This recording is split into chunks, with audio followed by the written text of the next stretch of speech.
Good evening, everyone. We are so excited that you are here as a parent of a gifted or high-achieving child. We know exactly how hard it is to find time in the day to take time out to participate in a meeting. So if you are watching this live, welcome. If you are watching this at 2 o'clock in the morning on a recording, welcome. We know just how hard it is, but we are so happy that you are here. We really want to make sure that we answer any questions that you have tonight. So as Ms. Copeland had mentioned earlier, if you could just put all of your questions in the chat box for us, and we'll be monitoring that chat box this evening. My name is Catherine Wiegert. I am one of the gifted program specialists for Duval County Public Schools. And online tonight with us also is my partner, Misty Allen, who is the other gifted program specialist. Any questions about gifted in the district, we are the two people to reach out to. So please reach out to us with any questions that you have. We'll be answering questions in the chat box that you have, and then also we'll be keeping for our presenter tonight, and she will be responding to questions throughout the night. So we're really happy that you are here. This second session in a four-part series that Ms. Erica Whitfield is presenting for us on supporting the mental well-being of your gifted or high-achieving child. She is a licensed mental health therapist here in Jacksonville, and she'll tell you a little bit about her background.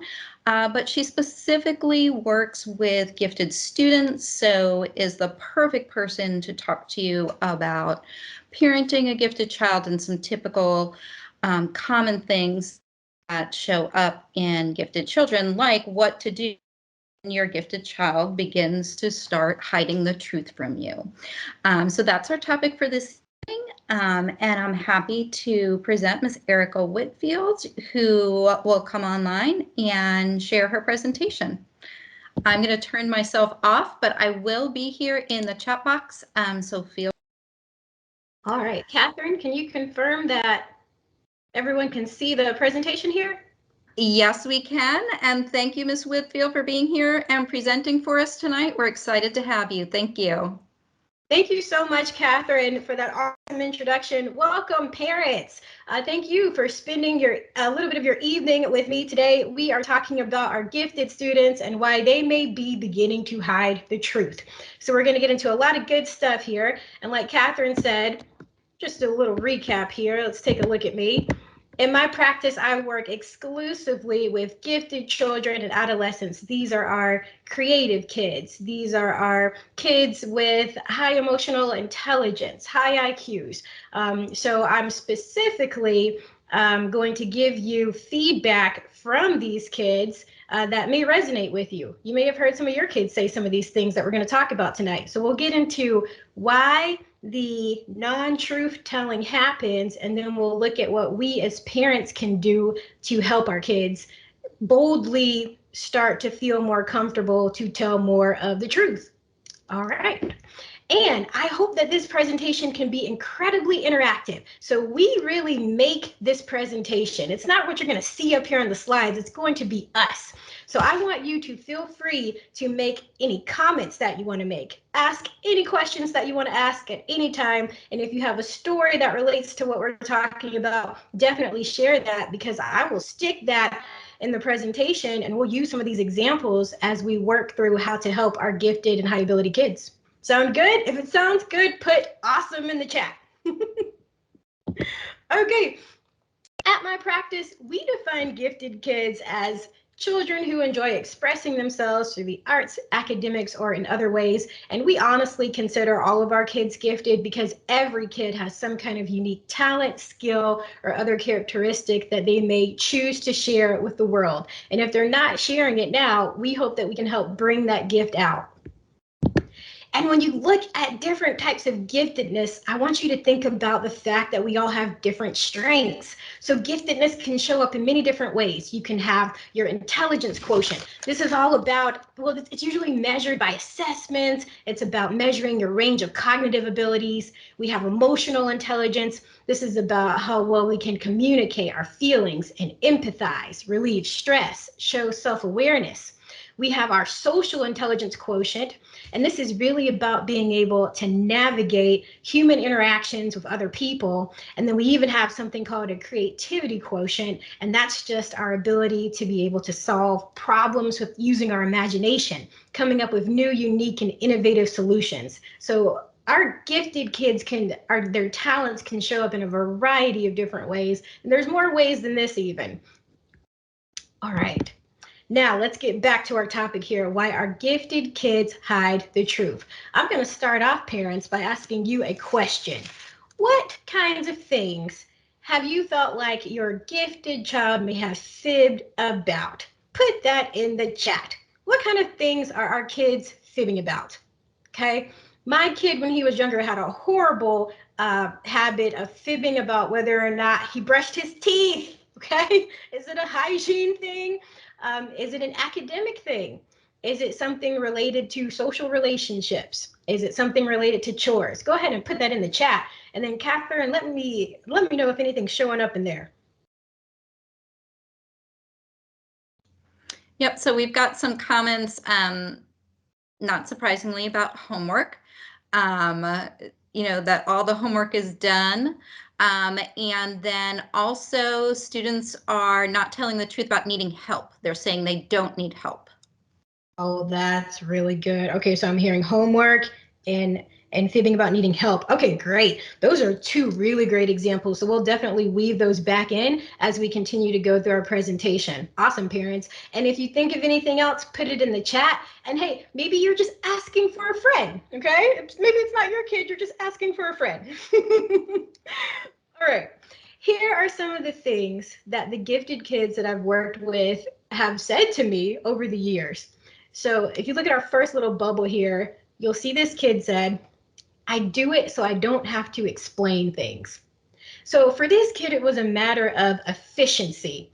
It was easier to just tell that fib and say, yeah, it's done, I've taken care of it, than to actually have to have the conversation with their parents and get lectured about why it actually was not done. So sometimes it's just about efficiency. All right, another kid here in our pink little bubble says, sometimes I make things up because it's fun to watch people believe my stories. So this was actually one of the kids who was very high in that creativity quotient. And this kid could create the most engaging, interesting stories. He worked on novels that he was writing, and it just really amused him to be able to tell these stories and see the reactions of other people. Now, what got him in trouble was when he started including his parents into the stories. And there was a dinner party, and the kid starts telling his fabricated stories, adding his parents in the stories, and people at the party started getting very concerned. And so the family friends finally said, hey, we've got to talk to the parents. And they went up to the parents and said, hey, is everything okay? We just want to know why your house got raided by the FBI. So this kid was telling people that his house was raided by the FBI, and people were believing this. And the parents were not too happy about that. Let's look at our third bubble over here. It says, my mom will take away my phone for a month. All right, so this one makes a lot more sense, where we don't want to deal with consequences. So maybe we didn't do something, or maybe we did something and don't want to own up to it because we know that our phone is going to get taken away, our privileges are going to be removed, and we just don't want to have to deal with that. All right, let's look at our second row here. This kid said, I just can't stop. I do it all the time. So now this represents the kid who has now formed a habit. And so maybe it's not related to efficiency, amusing other people, or privileges being taken away. Maybe it's just something that's just kind of almost a part of just what they do now. It's just become ingrained in how they speak to others. All right, in our fifth bubble here, this kid says, it's just easier. kind of relates to that first one, so I don't have to explain things. In our sixth bubble, this kid wasn't quite sure. This kid said, I don't know why. Okay, so put it in the chat if any of these bubbles kind of resonate with you. Who thinks that maybe their kid can, who kind of relates to one of these bubbles? And Catherine, let me know if anything's showing up in that chat. Or questions you have related to any of these bubbles. We have a couple of people saying that they relate to their child saying they don't know why, or the consequences of taking away that phone. Yeah, absolutely. Okay, so these are the things that our kids have said. Let's dig a little deeper and talk on a more on a deeper level of why some of these things take place. Okay, the first thing I want you to look at is our top bubble up here that says fixed mindset. One of my favorite books. You have to go to the library and check this out. It's Carol Dweck's Mindset. And what this talks about is that we have two different mindsets. We can have a fixed mindset and we can have a growth mindset. Now, with the fixed mindset, we usually have one track thinking, one path thinking. I've got a goal and there's only one way I can get to it. So if I mess up, well, then the entire plan is ruined and I can no longer achieve my goal. All right, now the growth mindset says there could be an infinite number of ways for me to achieve my goal. So if I mess up one way, that's okay. I'll just try another way. And if I mess that up, I'll just try something else. Or maybe I'll just keep trying at the same thing to see if I can get better. And with our kids who may start fibbing, it really kind of stems from that fixed mindset of, uh-oh, I've gotten myself into a jam. There's no way out. So let me just either deny that this thing happened or just not claim responsibility for it whatsoever because there's no going back at this point. So fixed mindset, if our kids can create more flexibility in their thinking and strive more towards that growth mindset, it can decrease that desire to have to fib their way out of sticky situations. Right, now let's look at inner conflict in the green bubble right here. So when we talk about oh, and by the way, if you have any questions or comments related to that fixed mindset, put that in the chat and we'll come back and get to you. Let's look at inner conflict. Now, when we talk about inner conflict, I want you to think about polarized thinking, seeing things as either all good or all bad. Now, a lot of our gifted kids, actually, like we talked about before, they have high emotional intelligence. They can see things from different perspectives. But sometimes, even our gifted kids have that black and white thinking of things are either all good or all bad. So if I know I'm good, but telling a lie is bad, well, then can I still be good if I did something bad? I mean, I think that's that complexity of thought that they might have. So with our polarized thinking, it's that all or nothing. And so they don't want to admit to doing anything that seems to not be in line with their character because their minds just don't know how to reconcile with that. So inner conflict. If that makes you think of anything related to your child or a child that you work with, put that in the chat and we'll come back and get you later. Okay, let's look at preserving image. This is a biggie. I want you to imagine being a high performer. Maybe this was actually your life. Maybe this is your kid's life. I want you to imagine being a high performer within a high performing family. So mom and dad are successful, or whoever our parents are successful, whatever the family composition is, everyone in the family is successful. Siblings are successful, grandma, uncle, we've all done these, amazing things. And if our kids in a situation like this mess up, there can be a tendency of them not wanting to admit or maybe fabricate things that are going on because they don't want to be perceived as the only weak link in the family. They don't want to be perceived as a burden. They don't want to be considered the only person in the family who is not successful. So that preservation of image is also something. And it's about how they look to friends, how they look to teachers. Okay. If that resonates with you in some way, put that in the chat and we'll come back and grab your comment in a minute. Now let's look at competition. So this is the need to feel like you're keeping up, or maybe even doing better than your peers or others around you. So there's even a study in that book, the Mindset book by Carol Dweck, where she took kids who had fixed mindsets and had them take a test. Well, the kids with the fixed mindsets were more likely to lie about their scores because they wanted to make sure that they beat out everybody else. While the growth mindset kids said, oh yeah, I got a B minus or I got a C, I'll just work on it and try to get it up next time. So it's fascinating. If you think of this shows up in the real world in businesses. The company Enron, everyone remember Enron, the electric company? They had a high competitive culture in their business. And it was this culture of you better perform, you better make productivity, there are no mistakes here. And if you do make a mistake, you're out. And so guess what happened? Did all of them suddenly become perfect people that never made mistakes? No, they started fabricating things to make sure that they stayed in the company. So this ability of just keeping up, and again, it ties back into that image, can be critical when we think about why our kids may be fibbing, our high performers.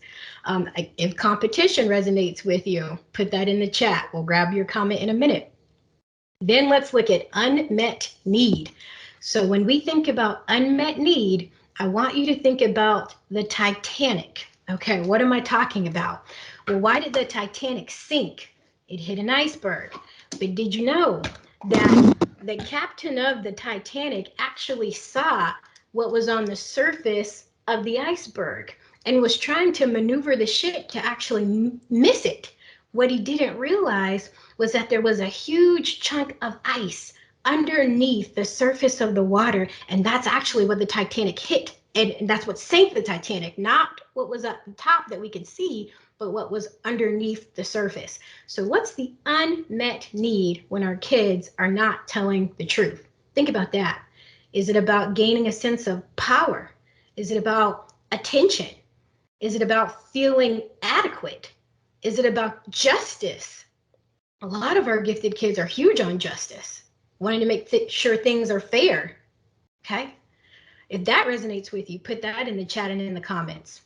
And then this orange bubble here are people pleasing. This is huge. So our gifted and high performing kids are used to getting praise. They're used to lighting up the faces of other people with the amazing things that they do. And so if they underperform or if they do something that's a bit unscrupulous, that's a big no-no for them. It kind of rattles their core and identity. So they like to please other people, and that's why we may see fibbing if they've done something that might be displeasing to other people or might make people think less kindly of them.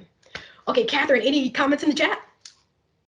Yes, people are commenting that the fairness thing is huge, that about the justice and the fairness. And someone had a great question about whether or not the fixed mindset is related to perfectionism.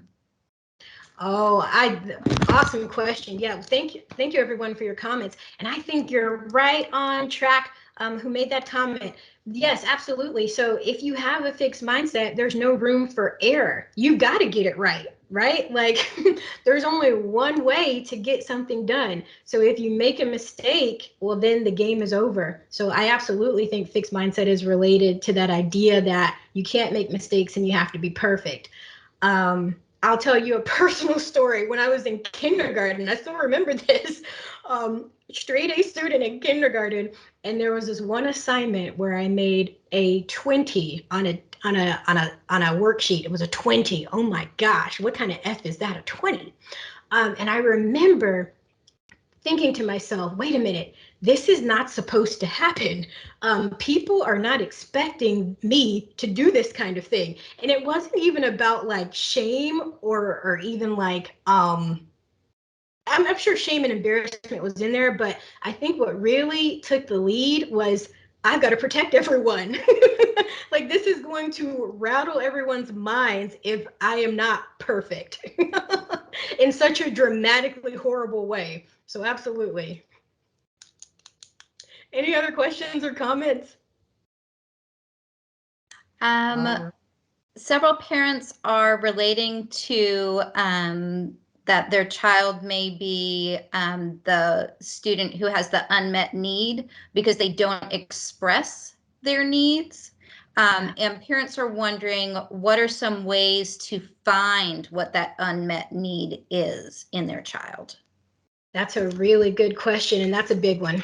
Because when we talk about unmet needs, I just kind of laid out some basic ones, but we could even be looking at things related to trauma, wanting to protect others, needing validation. Maybe it's some kind of survival mechanism. Maybe there's a misunderstanding. So there's all kinds of unmet needs that are there.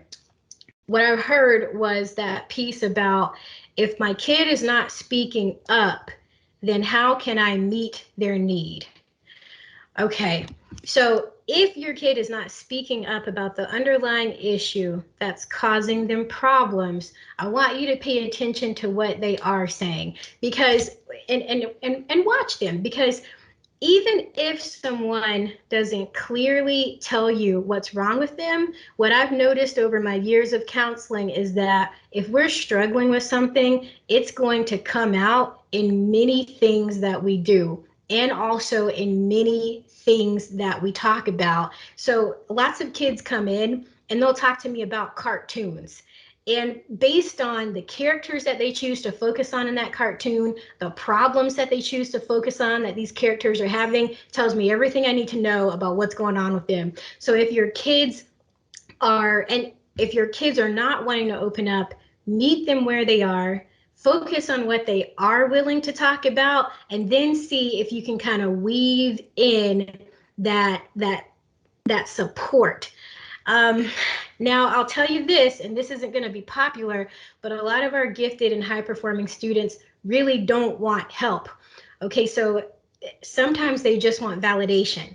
Validation that, okay, it's hard right now, but you're still working on it. Like, they just want you to see and recognize that, or they just want you to know that eventually they're going to be able to figure it out. So they're very self-sufficient and they're very independent, and they don't like that extra support. They want to be able to figure things out themselves.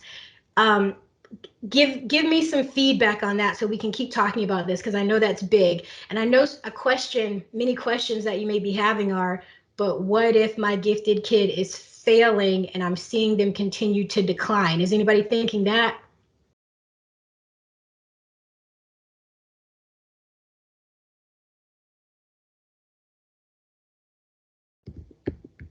Yeah, we've got some parents saying yes, definitely. Okay, again, you can you can ask how they would like to be supported. And if that opens up the door, that's great. So first, validate. Just first, wow, you have a lot of work to do, and I see you falling behind. But I also see that you're still working. All right, now, if things keep declining, you have options. Some parents like to step in and help right away. But I'll tell you, a lot of our gifted kids are going to reject that because, again, that independence. Now, you can let the natural course take its place. Because, and think about this. What would happen, let's say worst case scenario, what would happen if your gifted child actually failed that course? Okay, we don't want that to happen, right? We're trying to get tutoring in, we're working with a teacher, we're bringing in all these resources. But what would happen if that gifted kid failed that course? Okay, that goes back to the growth mindset. Is life over now that they have to take that course again? That they maybe they have to go to summer school? Or is this actually teaching them that if I don't succeed at something, I actually can still make a plan to figure out the next step? So again, you just have to know what your tolerance is as a parent. If you can step back and let your kid struggle, do it and see how they naturally kind of work themselves out of it. And don't be afraid when it's safe to do so to let them fail a little bit, because that failure is actually what can help them develop that growth mindset. And again, that ties back to the fibbing. I don't need to fib if I can come out and say, yeah, I'm struggling and maybe I'm not going to pass. Think about Thomas Edison, how he failed over and over and over again until he finally created his invention. So I think a healthy dose of letting our kids fail is critical, but you've got to just know your own tolerance with that and what you're willing to, how far you're willing to let your kids struggle. Erica, we've got a good question that just popped up. Do you have any examples of things we can say to our students to show we are still there to support them when they say they don't want or need help? Yeah, absolutely. Absolutely. So again, like before, you know what? Let's do this. Put it in the chat, the kind of things that the kids are saying before this conversation even takes place. So what I mean by that is, what kind of things are your kids saying to you? Like, are they saying nothing? Are they saying everything's fine? Like, give me an idea of the comments that you're hearing, parents.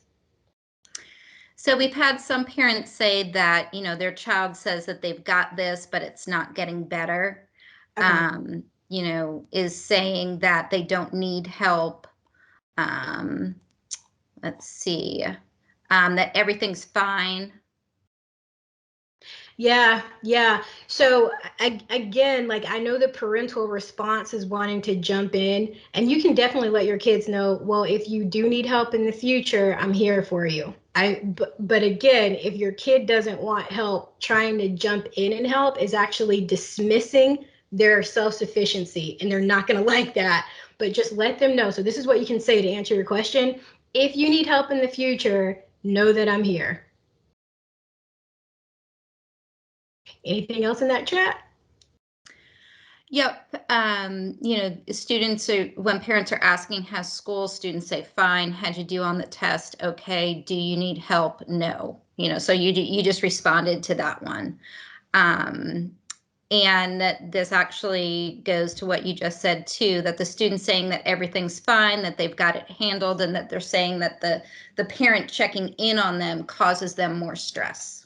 Absolutely. Absolutely.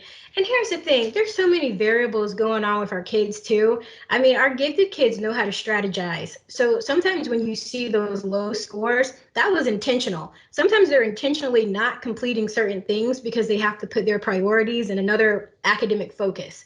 Sometimes they're not completing their things because they're working on their talents that might not even be related to school. So what you have to do is just prioritize at this point. Prioritize how you want to jump in.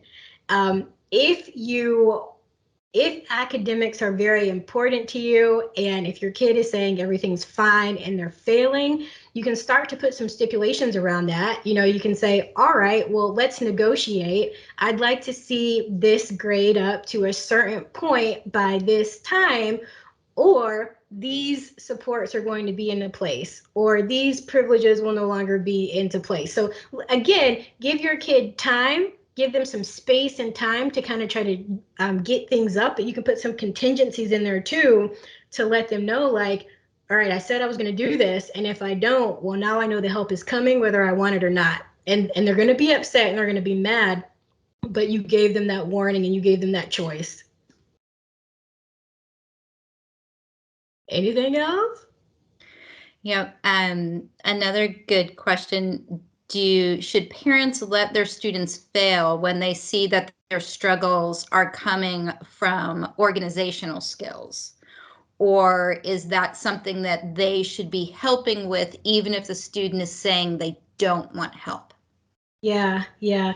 And when I've sat down with a lot of gifted kids, and that's what I hear a lot from parents also, is my kid needs more organization skills. But when that kid sits down, that kid can tell me every paper they have, when it's due, and their plan for when they're going to get it done. And if they don't get something done, it's either because it was sometimes it was intentional, and then sometimes they're just overwhelmed. So we're going a little bit off topic with this, but this is great because again it ties back into the theme. Sometimes there's a plan in place, but when you have so much work um, in the school year, it can become very tedious. And the tediousness of the work can become mind-numbing. And so you may see your kid and you see that they have extra time and they're not utilizing it, but what's really happening is that they're just trying to emotionally regroup. So like they're trying to rejuvenate themselves. So if you have a kid who's just scrolling on the phone and that could have been time to do the project, that's mental health time that's most likely happening. If you feel like your kids are goofing off, again, that goof off time is sometimes time that they need just because of all the overwhelming tasks that they have on their plate. I worked with one kid recently, and she was in an IB program, and she talked about how the year was so stressful that when summer finally came, she slept every day of summer from 8 a.m. to 5 o'clock p.m. And so I say that to say, being in these high level classes or, having this extra workload can be very psychologically draining. And so that's why sometimes we see things that are not getting done. And we see this rejection of help because it's kind of like, do you know everything that's on my plate? Like, like I'm either going to get this done or I'm not. So that's where a lot of that can come from. Okay. Before I move on to the next slide, anything else? Okay, let's keep going here. All right, so let's get into your questions. Yes, what can parents do to help? And I think this is good that we're doing this because I keep hearing parents, you wanting to kind of like go to your kids and just like offer your support, and that's fantastic. So I want you to really take a look at these slides because I feel like these are the empowering things that you can do that are really going to be significant to your kids and things that they'll be more willing to accept. So let's go into it. All right, so when your kids start, if you catch your child fibbing, all right, when our kids fib, what we want to do is try to limit any kind of shame, condemnation, or anger. Imagine being at work, making a mistake. Maybe you kind of exaggerated your role in the, or you downplayed your role in the mistake and you got caught. And the boss comes up and just starts yelling at you or making you just feel really bad. Now, if that was me, that would not make me like not want to fib again. It actually might make me more prone to fib because I never want to be approached like that again. So if your kid feels like they're going to get a reaction that is an overreaction, then you're more likely cultivating a culture of fibbing than reducing it. So take a moment. This next one says take time to process. If you're upset, take some time to calm down. If you're frustrated, go somewhere, have a coffee, just relax, and then come back and talk about the issue at hand. And focus on explaining, or focus on understanding why the fib took place versus just focusing on the fib itself. Remember, we want to look at the core of why something is happening versus just looking at that incident that took place. If anyone has any comments or questions on that, put that in the chat. Right, now let's talk about validating the need.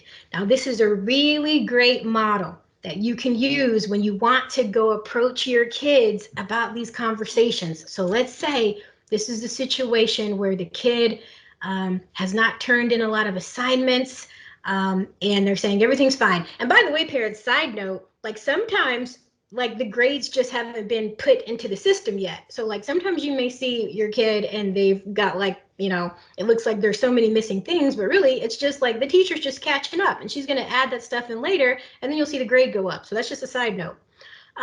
But if that's not the case and this is really an issue of your child not getting things done, there's something called the ACT model. And with the ACT model, this is how it works. ACT. So A is acknowledge the feeling. So, son, I know you feel like everything is under control. That's acknowledging it. C, communicate the limit. However, in our home, we really expect you to be doing better than an F. Okay, Fs aren't acceptable. All right, T, target the alternative. So the alternative could be having a negotiation and discussion about what we do want this grade to look like.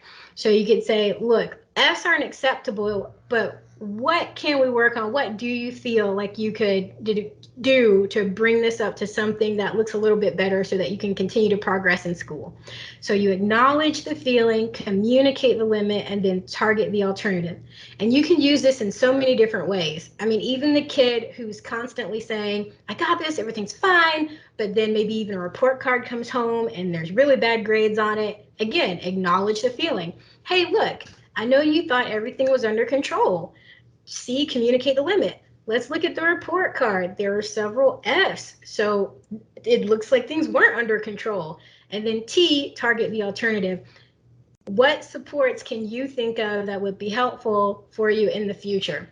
And again, if they say, well, nothing, nothing, nothing, you can go with that if then statement. So if these grades aren't at a certain level by a certain time, then I will have to interject and start putting some resources in place for you. And I know you're not going to like that, but that's just what we're going to have to do.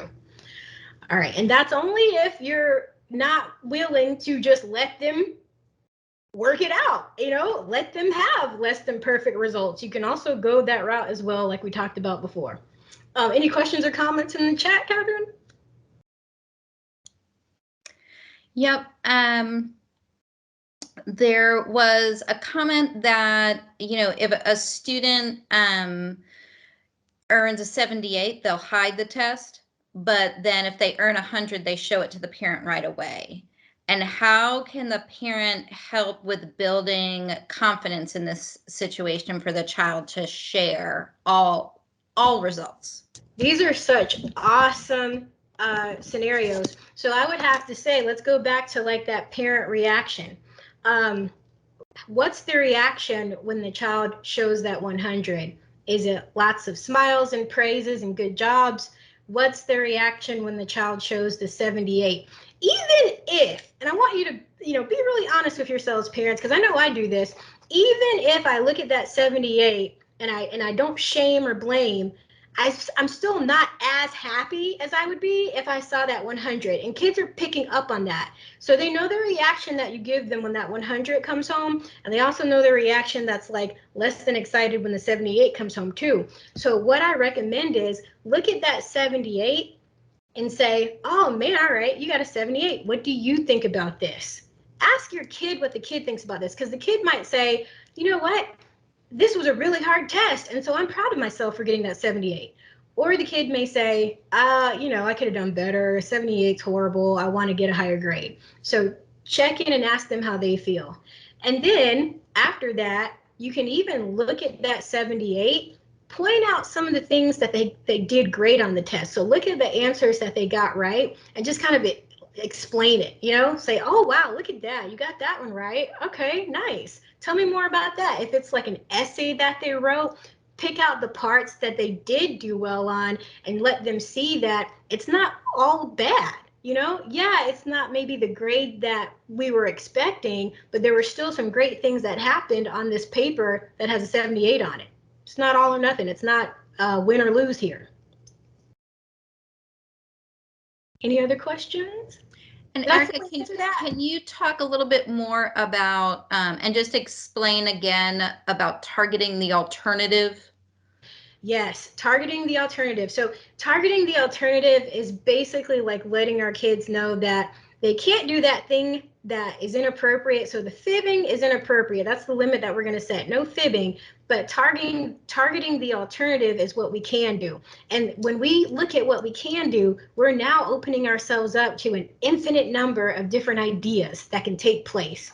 So if you don't want me to help you when you're failing, do you want me to get somebody else to help you? Do you want to go to, and you're not giving them the ideas, like try to let your kids come up with this first. That's number one. But I know some of our kids are super stubborn. So if they're still saying, no, I'm fine, I can do this on my own, then you may have to come up with the alternatives yourself and give them choices. So like, here are 3 choices. I can help you. You can go get tutoring, or you can think about like switching this class. Whatever you want to come up with, put that in front of them and let them choose something and tell them you expect a choice so that they can shift to a more productive path. So target that alternative. I'm not going to just tell you what I don't like. I'm going to explore with you the infinite number of ways that we can work through this issue that we're having. Okay, anything else? Okay. What about asking the student if they've tried their best? I think that's appropriate. I think that's definitely appropriate. And I at that point, I just have to say, how much of that do you feel is genuine? So if you're asking your kid, do you feel like you tried your best? And they give you a response back that says, well, yeah, I did. And you feel like that's a genuine response, well, then that's great. If you feel like it's a disingenuous response, well, then that's another story. So I think that's totally fine to ask that question as long as it's done in a supportive way. So like if I see that 78, I might say, all right, 78, do you feel like that was like your absolute best? And if they say yes, and it's genuine, praise the effort. Praise the effort. Okay, we're gonna keep going here. All right, discuss alternative solutions. So again, think about that fixed mindset, one path thinking. We may fib because we feel like there's no other way out. So encourage problem solving. All right, think about divergent thinking. We've got an issue in the middle. This is our problem, but there's so many different ways that we can go about solving it. So after the fib takes place, you can ask your kid like, hey, let's sit down and look at other things. Let's brainstorm other things that you could have done. You're not doing this in a judgmental way. You're not angry when you're doing this. You're approaching this with curiosity and creativity. So if my kid fibs about something, I'll take my time to process it. Let me get calm. I'll provide a consequence if needed, but then I'll approach it with curiosity and say, all right, let's look at this. So you got a low grade on a paper and you hit it. All right, let's talk about why you hit it. And then let's talk about other things that you could have done besides hide it. And let's look at the different situations that you think would have occurred if you had have chosen one of these other paths. So we'll work it all the way out. And you've got to be ready too to make some adjustments yourself, because your kid might say something like, well, I didn't show you the 78 because I thought you were going to yell at me. And maybe you do.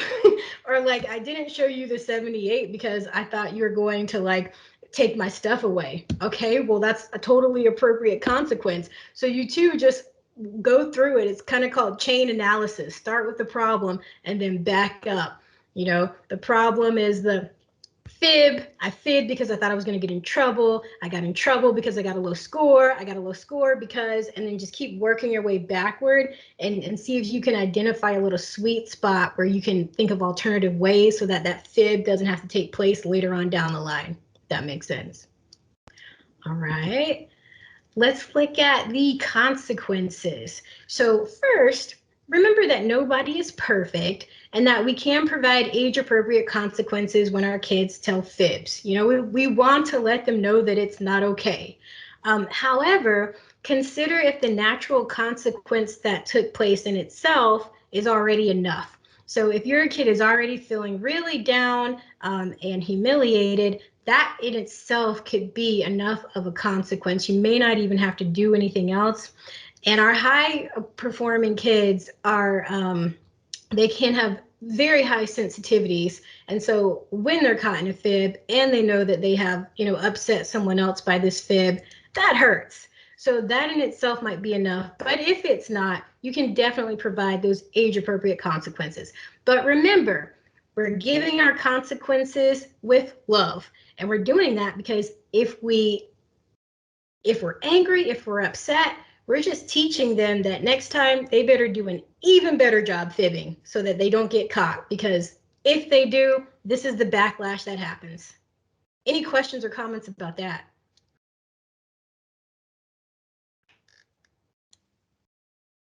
Nope, no comments yet about consequences. All right, let's keep going here. Okay, now this next one is huge. This is to model truth telling. So parents, now I want you to put this in the chat. Put a fib that you told as a child into the chat. and let's see what comes up. Think about when you were younger, maybe you were like 5 or 6, and you told a fib to your parents or whoever it was that was raising you at the time, and put that in the chat, and then gather and let me know what comes up. We might have to wait like a minute or so for these to come in. Or maybe this was a fib your sibling told.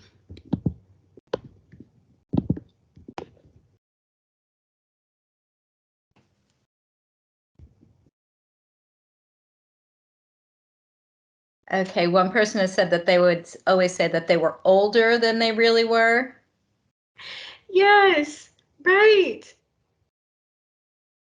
Anything else? That they were almost finished with their project, but they had never really started it. Oh, wow. Okay, so we're fibbing about our age. We're fibbing about completing projects. Okay, anything else? Somebody give us one more. We have a parent saying that with their student, they've had an issue for years that the student just wants to blend in with their peers, so they're not wanting to go to advanced classes and kind of hiding themselves so they feel normal so that they can fit in. Absolutely. Yeah, yeah. Okay. So let me go back to our examples here. So like age, fibbing about age, fibbing about getting things done, fibbing about just kind of who you are. Maybe you're gifted or talented, but you're hiding that. We all did it. We all have told a fib in our lives. And so I want you to remember that nobody is perfect. So don't expect your kids to be perfect either. And do your best to tell the truth, because reality is, even as adults, I'm sure that we still all tell fibs on occasion, and maybe we're doing it to like spare someone's feelings, or maybe we're doing it because we're really busy and we don't want to offend someone. There's different reasons. Maybe we do it because again, similar things for us. Maybe we didn't want to disappoint someone else.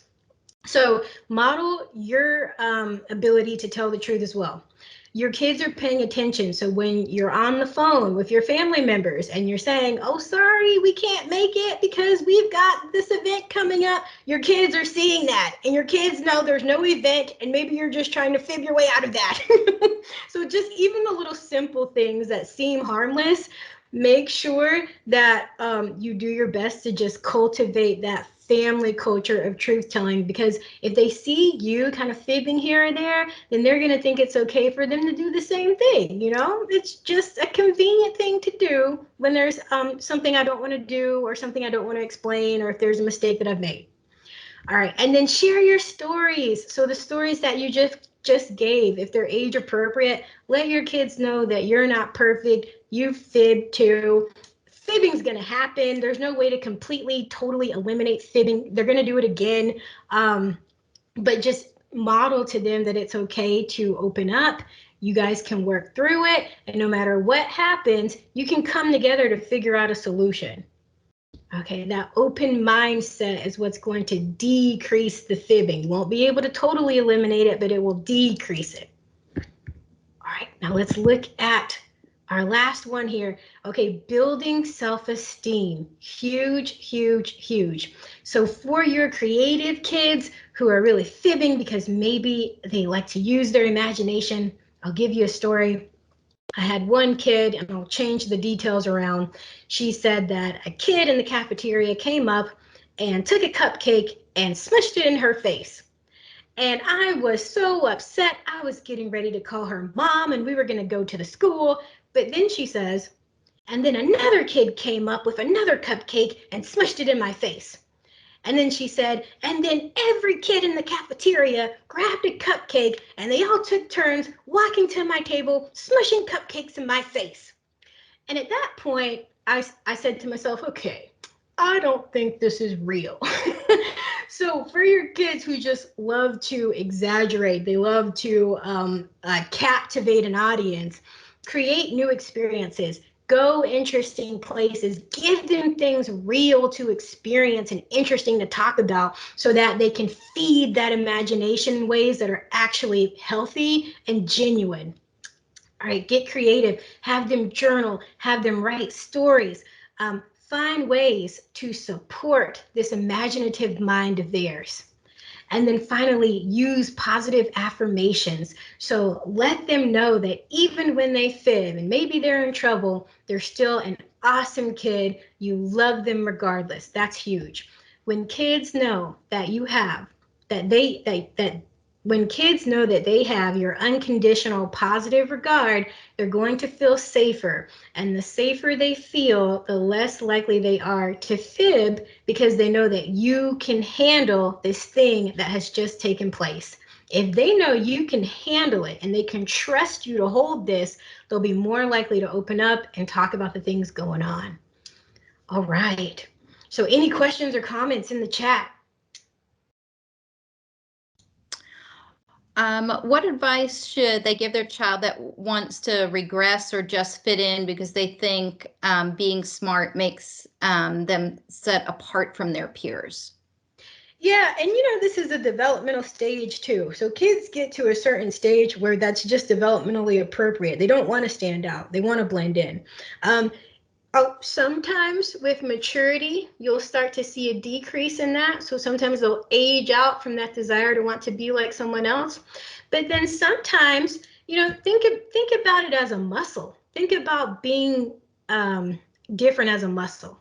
If you're in these different classes and people have these different expectations of you, that can start to get exhausting. And there is a piece of you that might just find a little solace in blending in and fitting in and not being seen as someone who's on this pedestal. So that's normal. I would say just look out for any red flag behaviors that they're hanging out with a crowd that's engaging in unhealthy behaviors, but wanting to fit in is totally age appropriate. Find a balance. Celebrate it when your kid wants to hang out with the crowd. Celebrate when your kid is also standing out from the crowd, but know that it is normal.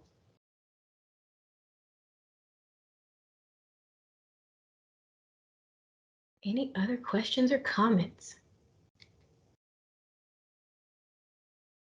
All right. Not yet. All right. Okay, so what I have for you all parents is, we are at the end of our presentation here, so I have a free online parenting course for you all. So if you want to contact me, my email address is up here. If you have any other questions about fibbing or another topic related to mental health and you're gifted, high-performing student, definitely send me an email, and also send me that email if you want your free online parenting course. All right, well, I think we have completed our presentation. Yep, we're just getting some thank yous for a great presentation. Do you have any advice of parents of a gifted 18-year-old? I relate to this. I have older kids. Do you have any advice for parents of a gifted 18-year-old? Their child is a high school senior in an early college program, and they're just trying to check less frequently with their child, but they're getting nervous about their child being away next year. Yeah, absolutely. So they're trying to check on their child less frequently because next year, kid's going to be in college and there's not going to be that ability to kind of stay on top of things like you used to be able to stay on top of them. I'd say trust them, and your kid, like if there's some areas where they're just going to totally drop the ball, I mean, you can just kind of gently check and verbally remind them when you call them on the phone and they're away at college. But if things are progressing smoothly, just trust them and let them do their thing, and know that they're going to flounder sometimes because we're not perfect, and give them that space to flounder and regroup. And what I like to do too is you can put yourself together a little chart and think of it in different categories like green, yellow, red. So green is my kid's right on track, everything's going smoothly. Yellow is my kid is doing these things. I think I can just continue to watch it and monitor it, maybe just bring it to his attention, but I don't need to step in right now. And then red is, oh no, my kid's in danger. I'm swooping in immediately and doing something about this. So put a visual chart together, and then that can kind of help remind you and guide you of how you want to kind of like slowly start to release that independence to them while they grow. Awesome. Thank you. Thank you again, Erica. This is wonderful. Thank you for being such a great resource for our parents of our gifted and high achieving students. It's really appreciated. Reagan Copeland has also put in the chat a survey from Parent Academy. And we just have a bunch more parents saying that it's been great and they're very thankful for you. So thank you so much again. Thank you, Catherine, and thank you, parents.